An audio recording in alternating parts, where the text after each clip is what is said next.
Hi, I'm Alfonso Albaisa. I'm Executive Design Director for Infiniti. And when I was very young, basically my elementary school was here, my home was here, and my father's studio was somewhere between. And he was an architect. And we were recent immigrants to Miami from Cuba. And so early days, you didn't think so much about art and what you were going to do. So I very much just would hang out with my father, watch him draw, and I would draw two little buildings as well. And then one day, a client came to my dad's office, and it was a Jaguar E-Type. And I had never, this is 1971, in Miami, you didn't see these kind of exotic cars very much. And it moved me very much. So from that day, I just started drawing cars, and especially Jags. And then I found Alfa Romeo, and I found all these very romantic, European, beautiful body cars, and it really influenced me greatly. Originally, I never thought I could be a car designer, because in Miami, you never imagined that a human being was making these things. You're just thinking it's like a cookie factory, and they're stamping out, one car after another. And so I actually studied fine art and actually ceramics and stuff like that. And I just lingered in the art program, and eventually I ended up in New York studying industrial design.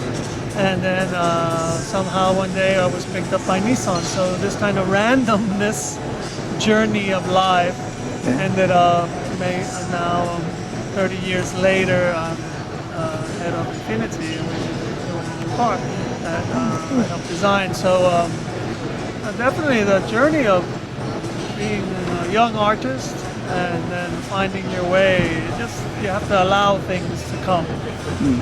And let things happen, and then when things are interesting, you leap because you can try something else later.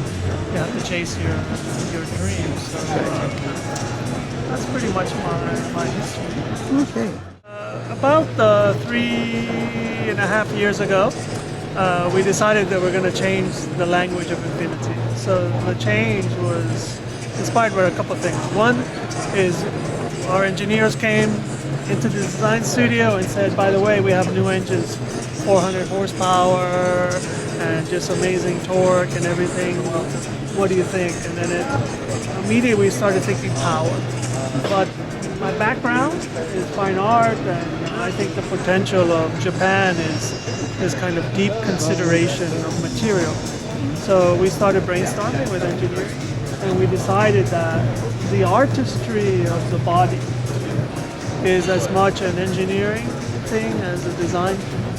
So we started talking about that. So this car is the first one, has the deepest and sharpest stampings. So usually a car that has this kind of contour ends up with having very large radiuses. The engineer said, no, Alfonso, we love the sharpness, but also the moodiness and the emotion of the body. So they tightened all of this up. They kept parting lines almost nothing.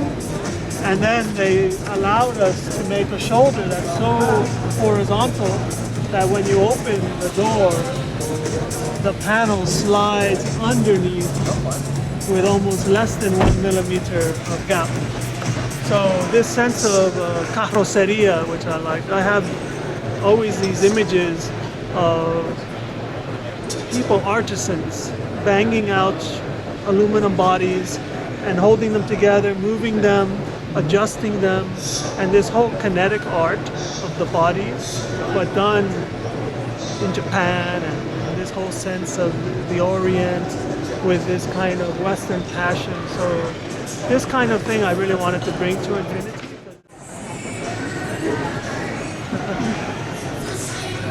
So this is pretty cool. But what's even cooler is that I have Alfonso, who is executive designer at Infiniti, and he's going to be talking about this specific detail in much more detail. So, I'm all ears. Well, actually every time I look at this, I smile because I remember the very first sketch. Okay. So one of my designers had a direct front view, and he had this Mohican kind of peak. It was almost like in Japan, a lot of young people, guys, have this hair that kind of peaks up. Yeah. It's really cool. And he had that, but he had this line lined up with, this represents the road going to Infiniti. And so he had us lined up like that. And then these bars, this wing, actually also line up with a peak. So suddenly the logo itself was centered in this grill. In this grill, the front So grill. we felt that this kind of gave it not only a unique character, but actually cemented the grill inside of the front of the car. So it's become quite iconic. Most people ask, what is this little feature? And it's called the Mohican, you say? Well, that's more of an internal. Oh, it's an internal Not an thing. official name. Okay. So we call it like that because that's what the sketch was and the inspiration was. And it's really actually probably one of my favorite areas. It's quite small, but I think it gives a character. Well, it's all in the details, really. To me, it's all in the details. So it's modern, but also this kind of thing also reminds you of classic cars. They used to have elements of the hood, and we quite like it. So do we. Well, thanks a lot, Alfonso. Sure. See you around. Thank you.